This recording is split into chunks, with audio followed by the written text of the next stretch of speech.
Next 3 రోజులుగా ఏకదాటిగా కురుస్తున్న వర్షాలకు ఇటు చూసిన జలకళ కనిపిస్తోంది. ప్రాజెక్టులు నిండు కుండల్లా మారాయి. వాగులు వంకలు ఉప్పొంగి ప్రవహిస్తుంది. భారీగా వస్తున్న వరదతో బొగతా జలపాతం కనువిందు చేస్తుంది. ఫ్లడ్ వాటర్ తో ఉప్పొంగుతోంది జలపాతం. అయితే వరద ఉధృతితో అనుమతి నిలిపివేశారు అధికారులు. బొగతా వాటర్ ఫాల్స్ ని చూసేందుకు ఎవరిని అక్కడికి అనుమతించడం లేదు.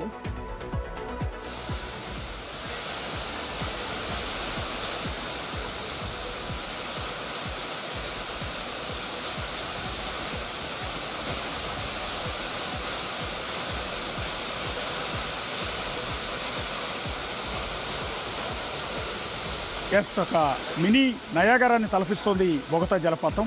ఆ సౌండ్ వినండి ఒకసారి, ఎంత బాగుందంటే అచ్చ నయాగరా ఉంటుంది కదా జలపాతం.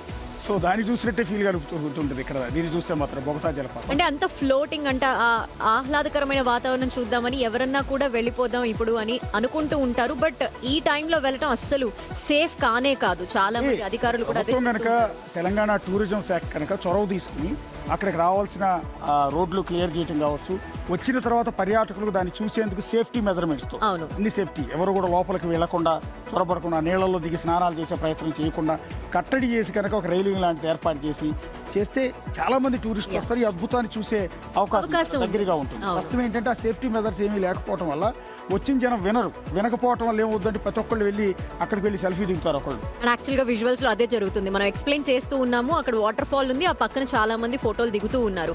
సో ఇలాంటి టైంలో కొంచెం అప్రమత్తంగా ఉండాలి.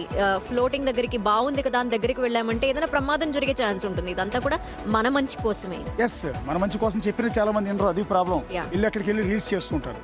రీల్స్ చేసి పని దూరం నుంచి చేస్తారంటే అది కూడా అక్కడెక్కడో కనిపించే ఆ రాయి మీదే దిగాలి, అక్కడే నిలబడాలి అనిపిస్తుంది. ఎందుకంటే ఆ వ్యూ అని ఎగ్జైట్ అవుతూ ఉంటాం అలాంటివి చూసినప్పుడు. ఆ పై నుంచి నీళ్లు కిందకి పడే చోట ఒకళ్ళు దిగుతాడు. అవును, ఇక అక్కడ నుంచి నన్ను వీడియో దిగుంటాడు. సో ఇలా ప్రాణాలు పోయే ప్రమాదం ఉంది కాబట్టి అధికారుల దగ్గరికి వెళ్ళనివ్వట్లా.